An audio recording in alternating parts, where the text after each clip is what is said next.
जी नमस्कार, राधे राधे, जय श्री कृष्णा। कैसे हैं आप लोग? उम्मीद है कि सारे लोग अच्छे होंगे। तो स्वागत है सभी का मैथ्स बाय जय सर यूट्यूब चैनल पर और मेरा नाम है जय। तो आज हम जो पढ़ने जा रहे हैं, जैसे कि आपने पढ़ लिया होगा पीछे, आज हम जो पढ़ने जा रहे हैं कंपाउंड और सिंपल इंटरेस्ट के मिक्स क्वेश्चन पढ़ने जा रहे हैं, क्योंकि इस टाइप के भी क्वेश्चन एग्जाम में पूछने लग गया है। ठीक है, और बता दीजिए क्या चल रहा है जीवन। तो उम्मीद है कि जीवन अच्छा चल रहा होगा और हम सभी के लिए एक प्राउड मूवमेंट भी आया अभी कुछ टाइम पहले, यानी कल ही आया, कि चंद्रयान जो है 3 वो बहुत सफलतापूर्वक चंद्रमा पर क्या कर गया, सॉफ्ट लैंडिंग हुई उसकी। तो ये बहुत प्राउड मूवमेंट है हम सब के लिए। चलिए, तो हंसते मुस्कुराते हुए पढ़ते रहना है। क्वेश्चन किस प्रकार से पूछे जाएंगे, जैसे ये क्वेश्चन है, बढ़िया क्वेश्चन है, एक बार देखिए पढ़िए। क्वेश्चन क्या कह रहा है? The simple interest on certain sum for 4 year at 10% per annum is 1200। What is the compound interest at the double the rate of interest per annum and double the principal for half the time. ठीक है, एक निश्चित राशि 4 वर्षों के लिए 10% की दर से साधारण ब्याज 1200 रुपये है। तो प्रतिवर्ष दुगुना ब्याज दर और समय के आधे भाग के लिए मूलधन के दुगुना पर चक्रवृद्धि ब्याज क्या होगा? यानी एक तरीके से कहने का मतलब यह है कि हमें सिंपल इंटरेस्ट दिया गया है और हमसे कंपाउंड इंटरेस्ट पूछ रहा है। तो देखो, कई तरीके से इस क्वेश्चन को किया जा सकता है, जैसे मैं आपको तरीके बताऊंगा अभी अलग अलग। तो जैसे पहला तरीका जो हो सकता है सिंपल वे में, बेसिक तरीके से अगर आप समझोगे, सिंपल इंटरेस्ट कितना दे रखा? 1200 रुपये। ठीक है, तो पहले हम प्रिंसिपल पता कर लेते हैं, प्रिंसिपल कितना रहेगा। तो सिंपल इंटरेस्ट में सिंपल इंटरेस्ट से ही डिवाइड देना है। 10% से 4 साल में कितना सिंपल इंटरेस्ट बनेगा? तो ये सिंपल इंटरेस्ट रुपये में है और परसेंटेज में बनाकर सिंपल इंटरेस्ट में सिंपल इंटरेस्ट से डिवाइड दे दो। तो 4 वर्षों में 10% से जो ब्याज बनता है वो 40%। प्रिंसिपल जो निकालना है, प्रिंसिपल जो होता है वो 100% होता है, तो 100% का मान निकाल लो। ठीक है, यही मैंने आपको सिंपल इंटरेस्ट जब पढ़ाया था तो बताया था। चलिए, इसको कैलकुलेट कर लो। यहाँ पर परसेंटेज परसेंट कट जाएगा, 0 से 0, 4 से अगर मैं इसको काटता हूँ 300, और साथ में ये भी 0 चल रही है, तो ये 30,000 हो जाएगा, सॉरी 3,000 हो जाएगा। यानी प्रिंसिपल कितना आया? 3,000। अब क्वेश्चन कह रहा है प्रिंसिपल को दुगुना कर दिया जाए, यानी 3,000 की जगह प्रिंसिपल 6,000 लिया जाए। ठीक है, प्रिंसिपल को यानी मूलधन को क्या कर दिया जाए? डबल कर दिया जाए, डबल द प्रिंसिपल। ठीक है, रेट ऑफ इंटरेस्ट को भी क्या करना करवा रहा है? डबल करवा रहा है। तो 10 की बजाय रेट ऑफ इंटरेस्ट हो जाएगा 20%। 20% से ब्याज लोगे, पर समय आधा कर दिया गया, यानी 2 साल का ब्याज निकालना है। 6,000 पर 20% से 2 साल का आपको ब्याज निकालना है। तो 2 साल के लिए हम यही टेबल बनाते थे, याद होगा आपको। चलिए, तो इस पर ब्याज लीजिए। तो 6,000 का 20% कितना होगा? तो 10% होगा 600, दोगुना कर दीजिए 1,200। ठीक है, यहाँ पर भी कितना आएगा? 1,200। और 1,200 का 20% कितना होगा? 10% होगा 120, 120 का दोगुना कर दो 240। ठीक है, चलो, पूरे को अगर आप जोड़ोगे ये कितना बनेगा? तो 1,200 1,200 2400 प्लस में 240, यानी 2,640। तो जो कंपाउंड इंटरेस्ट बनता दुगने प्रिंसिपल पर डबल रेट ऑफ इंटरेस्ट से आधे समय के लिए, वो बनता आपका 2,640, यानी 2,640 आपका क्या बनता? कंपाउंड इंटरेस्ट बनता। तो इस क्वेश्चन में किसी को कोई कष्ट नहीं होना चाहिए। एक और तरीका मैं आपको बता देता हूँ, एक और तरीका क्या हो सकता था इस क्वेश्चन का, वो समझो। देखो, कोई भी प्रिंसिपल रहा हो, किसी भी प्रिंसिपल पे 4 साल का हमें सिंपल इंटरेस्ट दे रखा है, तो 1 साल का सिंपल इंटरेस्ट कितना था? 300। ठीक है, यहाँ पर भी 300, और अभी इसको छोड़ देते हैं क्योंकि हमें 2 साल का कंपाउंड इंटरेस्ट निकालना है। अब ये मैंने क्या किया है, ये बात समझ लो। ये 1 साल का कंपाउंड इंटरेस्ट है, 4 साल का 1,200 दे रखा है ना, तो 4 से 2 डिवाइड, सॉरी 4 साल का सिंपल इंटरेस्ट दे रखा है, तो 1 साल का जो सिंपल इंटरेस्ट बनता है वो 300।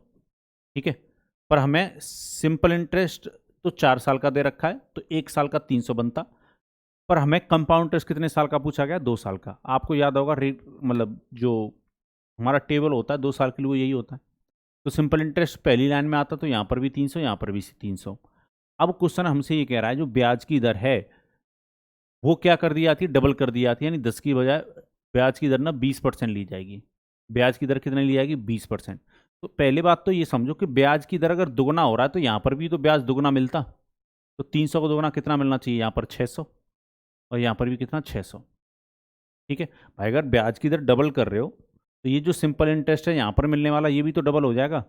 अब वो साथ में प्रिंसिपल को भी क्या किया गया, डबल किया गया। क्वेश्चन ने कहा कि प्रिंसिपल को भी डबल करना है। तो एक तो ब्याज डबल होने की वजह से ये वाला इंटरेस्ट डबल होगा, पर प्रिंसिपल डबल हो रहा है तो डबल प्रिंसिपल पे इंटरेस्ट भी तो डबल मिलेगा। तो 600 का फिर से दोगुना कर दो, तो कितना 1200। और यहाँ पर भी कितना आएगा 1200। और इस 1200 का 20% कितना आएगा 240। यही आपका कंपाउंड इंटरेस्ट, जोड़ लो, प्रिंसिपल भी निकालने की जरूरत नहीं पड़ती। तो थोड़ा सा ना दिमाग से सॉल्व करना है क्वेश्चन को। तो 2640 रुपये।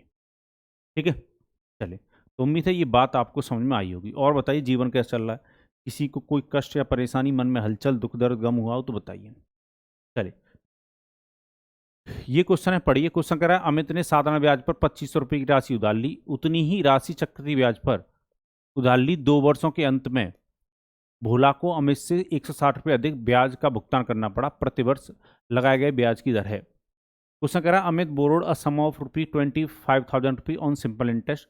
भोला borrowed at the same amount on the compound interest at end of 2 year. Bhola had pay 160 rupee more interest than Amit.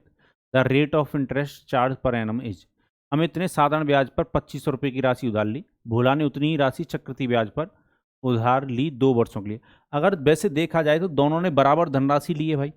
दोनों ने इस क्वेश्चन को अगर आप सॉल्व करना चाहते हो तो प्रिंसिपल कितना दे रखा है 25,000 रुपये। दोनों के लिए जो मूल राशि है वो 25,000 रुपये है। ठीक है, हमें रेट ऑफ इंटरेस्ट पता नहीं है कितने रेट ऑफ इंटरेस्ट से ली है। तो 2 साल में अमित को जो मिलता वो पहली वाली लाइन रहती, यानी ये वाला मिलता भाई, ये वाली धनराशि मिलेगी। ठीक है, मतलब ये ब्याज के रूप में मिलेगा, समझ रहे हो ना। 2 साल का, पहले साल का सिंपल इंटरेस्ट, दूसरे साल का सिंपल इंटरेस्ट। पर भोला जो है उसने कंपाउंड इंटरेस्ट पे इन्वेस्ट किया इसको, या कंपाउंड इंटरेस्ट पे लिया, तो कंपाउंड इंटरेस्ट 2 साल के लिए ये टेबल बनती है। तो क्वेश्चन ये कह रहा है कि भोला को 160 रुपये अधिक देने पड़ गए। तो यहाँ तक पहली जो दोनों लाइन है, ये जो सिंपल इंटरेस्ट वाला पार्ट है, ये तो दोनों को बराबर देना पड़ता, पर ये वाला जो है वो 160 रुपये अधिक देना पड़ गया। किसको? भोला को, अमित की अपेक्षा। यानी देखा जाए तो इस क्वेश्चन में आपको 2 साल का डिफरेंस दे रखा है सीआई और एसआई का। क्वेश्चन कुछ अलग नहीं है, वैसा ही क्वेश्चन है। बात की गहराई को समझ रहे हो? चलिए, ठीक है। तो आप मुझे बताओ, 25,000 का R% लेकर यहां पर आता और फिर से इस पर इंटरेस्ट लेकर इसके बराबर रखते, यानी 25,000 का R% डिवाइड बाई 100। जैसे ही आप करोगे भाई 25,000 पर R% से ब्याज लोगे तो देखो ये वाली लाइन, मतलब ये वाला ब्याज निकल के आएगा। अब इस पर फिर से ब्याज ले लो, और रेट ऑफ इंटरेस्ट पता नहीं तो R/100 ही लेना होगा, R% लेना होगा। जैसे इस पर ब्याज लोगे तो ये आ जाएगा आपका, और ये कितना दे रखा है 160। इसको कैलकुलेट करना है और R का मान निकाल लेना है। ठीक है, चलिए। तो 2 जीरो से मैं 2 जीरो ये उड़ा देता हूँ। 50 से अगर मैं ये काटूँ, ये 5 बार कटेगा। 50 से इसको काटूँ तो ये कितनी बार कटेगा? 4 बार। 5 से अगर मैं इसको काट दूँ तो ये 32 बार कटेगा। और 32 का उल्टा किससे करोगे आप? 32 का उल्टा किससे करोगे? 4 से, है ना।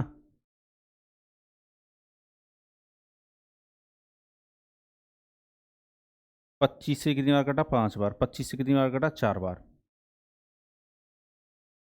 25 से मैंने यहाँ पर 5 बार नहीं कटेगा, सॉरी, 50 से काट रहे थे। 50 से ये यहाँ पर 2 बार कटेगा, एक मिस्टेक हुई है। 50 से काटा था, 50 से ये 2 बार कटेगा, और 50 से ये जो कट रहा था 5 बार कट रहा था। ठीक है, और 5 से हमने 160 को काटा, 32, 2 का मल्टीप्लाई होगा, यानी R² बराबर 64 हो जाएगा। R का मान कितना आ गया? 8। तो ब्याज की दर कितनी होगी? 8% होगी। तो इस तरीके से आप सॉल्व कर सकते थे इस क्वेश्चन को। तो उम्मीद है ये बात आपको समझ में आई होगी। और बताइए जीवन कैसा चल रहा है, किसी को कोई कष्ट, परेशानी, मन में हलचल, दुख दर्द, गम हो तो बताइए।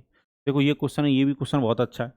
ठीक है, क्वेश्चनों को देख के डरना नहीं है, आप छोड़ देते हो इन प्रकार के क्वेश्चनों को, जबकि आसान होते हैं। क्वेश्चन कह रहा है Rahul invest equal sum of money at compound interest under 2 scheme A and B. Under scheme A the interest rate 10% per annum, and under scheme B the interest rate was 12% per annum. The compound interest after 2 years on the sum invest in a scheme A was 1,050. How much it interest earned under the scheme B after 2 years if the interest is compound annually in both scheme? यानी दोनों scheme से ना क्या लिया गया हमें, दोनों scheme जो ब्याज की दर बता रही है वो कंपाउंड इंटरेस्ट है, यानी चक्रवृद्धि ब्याज पर दोनों स्कीम के अंदर रुपया लिया गया है। अब यहां पर एक बात समझो अपने ध्यान से, भाई 10% से अगर आप 2 साल का ब्याज लोगे, देखो हम प्रिंसिपल को लिखते थे, फिर हम रेट ऑफ इंटरेस्ट को लिखते थे, तो 2 साल के लिए ब्याज के लिए हम ये बनाते थे ना, बोलो। तो पहली स्कीम में, ए स्कीम में जो ब्याज बनेगा वो देखो 10% यहां पर आता है, जो भी प्रिंसिपल होता है उसका 10%, क्योंकि ब्याज की दर ना पहली वाली ए स्कीम में 10% है, तो 10% यहां पर इस प्रिंसिपल का 10% होता है यहां पर, और इसी प्रिंसिपल का 10% यहां पर होता। अब यहां पर जो अमाउंट आता है उसका 10% यहां पर आता, तो ये कितना हो गया 1%। तो कहने का मतलब ये कि 10 और 10 20 और 1 21, स्कीम ए के अंतर्गत 21% ब्याज बनता, ये आपके दिमाग में कैलकुलेट हो जाना चाहिए। 21% इंटरेस्ट बनता, ठीक है, स्कीम ए के अंडर। अब स्कीम बी के अंडर देखो कितना ब्याज बनता, तो स्कीम बी के अंदर जो रेट ऑफ इंटरेस्ट है वो 12% है, तो यहां पर जो भी प्रिंसिपल रहता उस पर 12% ब्याज लेते। तो देखो यहां पर भी 3 लाइन खींचते, आप 2 साल की बात हो रही है, तो प्रिंसिपल जो भी हो उसका 12% यहां पर लिखते और यहां पर लिखा जाता। अब इस 12 का 12% कितना आएगा, 1.44%, 1.44%। टोटल करो तो स्कीम बी में टोटल कितना ब्याज मिलता, 12 12 24 और 1.44, तो ये इसमें 25.44% ब्याज मिलता, 25.44% ब्याज मिलता। यानी बी स्कीम में इतना परसेंट ब्याज बनेगा कंपाउंड इंटरेस्ट 2 साल का, और स्कीम ए में इतना बनेगा। स्कीम ए का ब्याज ना दे रखा है आपको, ठीक है, कितना दे रखा है 1050, यानी 21% का मान दे रखा है आपको 1050। कितना दे रखा है 1050, स्कीम ए का मान दे रखा है 1050, ठीक है। स्कीम ए का मान दे रखा है 1050, हमारे अकॉर्डिंग 21% बन रहा है। स्कीम बी पर जो ब्याज बन रहा है वो 25.44% बन रहा है। इसको निकाल लीजिए, 1050 में हम डिवाइड देंगे 21 से, और मल्टीप्लाई किससे करेंगे 25.44 से, ठीक है। चलिए कैलकुलेट कर ही सकते हैं, 21 से ये कितनी बार कटेगा, 50 बार कटेगा, ठीक है। चलो तो 50 का मल्टीप्लाई करना है, देखा जाए तो अब ये कुल मिलाकर आपका इतना रह जाना चाहिए भाई, 0.10 है, 10 का मल्टीप्लाई होगा, देखो 50 जो 5 × 10 होता है, तो ये पॉइंट ना इधर खिसक जाएगा, यानी 25.4 का मल्टीप्लाई सिर्फ 5 से कर लीजिए, 5 चक्कू 20 कैरी 2, 25 और 2 27 का 7 कैरी 2, 5 10 और 2 12, एक मिनट, 5 चक्कू 20, यहाँ पर गड़बड़ कर दी मैंने एक, ये आएगा तुम्हारा 25.4 का मल्टीप्लाई 5 से करोगे, ये करना पड़ेगा। चलो 5 चौक 20 कैरी 2, 5 चौक 20 और 2 22 का 2 कैरी 2, 25 और 2 27 का 7 कैरी 2, 10 और 2 12, यानी कुल मिलाकर फिर यहाँ पर ये पॉइंट लग जाएगा, कुल मिलाकर अगर आप इसको कैलकुलेट करते हो तो 1272 मिलेगा, ठीक है, 1272 रुपये, ठीक है। कैलकुलेट तो आप लोग कर ही लोगे, तो इसका आंसर कौन सा हो जाता, ऑप्शन नंबर डी। 2020 में सीजीएल मेंस में क्वेश्चन ये पूछा गया, तो मैं वही बता रहा हूँ, आपको घबराने की जरूरत नहीं है, ठीक है। क्वेश्चन वो कैसे भी बने आप बना लोगे। चलो क्वेश्चन ऐसे भी पूछा जा सकता है, क्वेश्चन कह रहा है sum of money becomes 130% of itself in 3 year at simple interest, what will be interest on 16,000 rupee for 3 year compound annually. एक धनराशि साधारण ब्याज पर 3 वर्षों में स्वयं का 130% हो जाती है, तो 16,000 पर 3 साल के लिए सालाना चक्रवृद्धि ब्याज क्या होगा, उसी रेट ऑफ इंटरेस्ट से ना, सेम रेट ऑफ इंटरेस्ट से। चलिए तो पहले आपको रेट ऑफ इंटरेस्ट निकालना है। अगर कोई धनराशि 3 साल में खुद का 130% हो रही है, तो इसका मतलब यह कि 30% ब्याज मिला है, ठीक है। 30% ब्याज कितने वर्ष में मिला है, 3 वर्ष में, तो यहां से आप सिंपल मतलब रेट ऑफ इंटरेस्ट निकाल लेंगे, 3 से डिवाइड दो, ब्याज की दर ना 10% रही होगी, ब्याज की दर आ गई 10%। अब 16,000 पर 10%, 3 साल के लिए साधारण ब्याज निकालना है, 16,000 पर 10% से 3 साल का कंपाउंड इंटरेस्ट कैलकुलेट करना आपको, कीजिए। तो इसका जो 10% होगा 1600,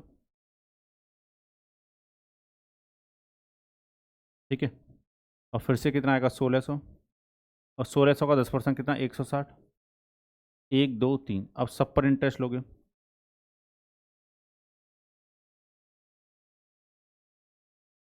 चले तो यहाँ पर भी 1600, 160, 160 और प्लस में 160, सॉरी प्लस में 16, 160 का 10% आएगा ना 16, तो ये बना।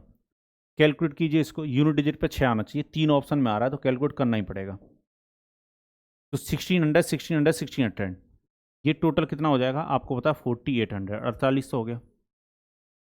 चलो ये कितना हो जाएगा 480 और प्लस में 6, तो 6। दूसरे नंबर पर क्या आ रहा है 8, 8 4 12 का 2 कैरी 1, 5286, 5 4 286।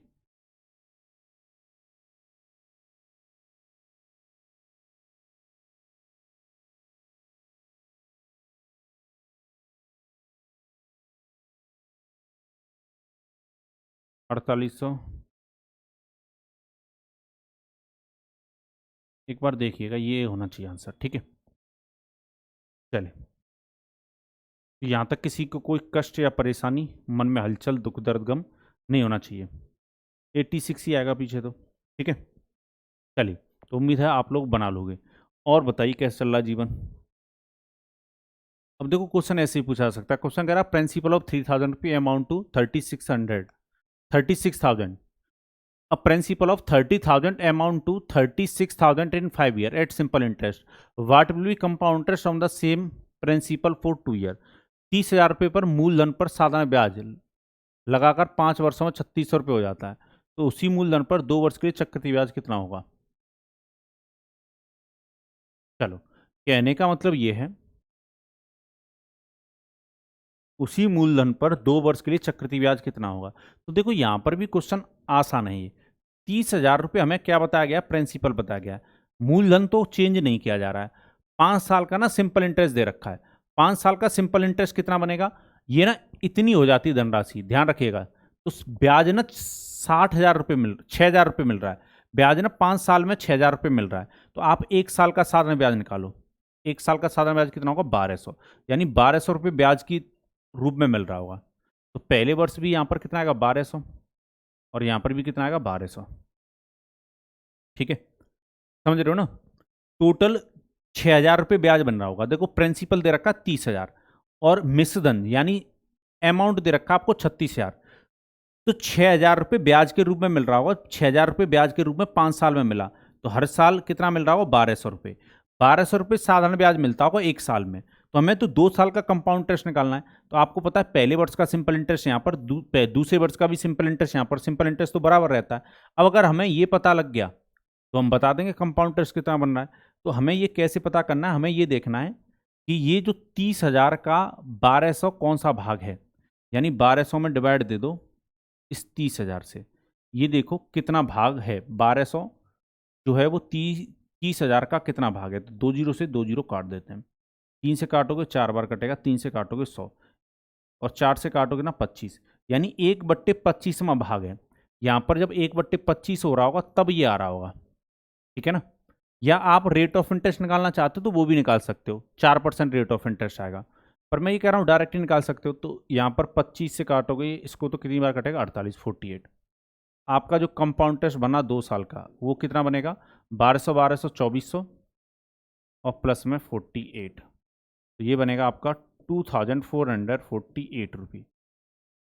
तो थोड़ा सा ध्यान से करोगे तो जो मिक्स क्वेश्चन भी हमसे पूछे जा रहे हैं वो बना लोगे आप लोग। तो ऑप्शन नंबर सी इसका आंसर होगा। चलिए और बताइए किसी को कोई कष्ट या परेशानी, मन में हलचल, दुख दर्द गम हुआ हो तो, ठीक है।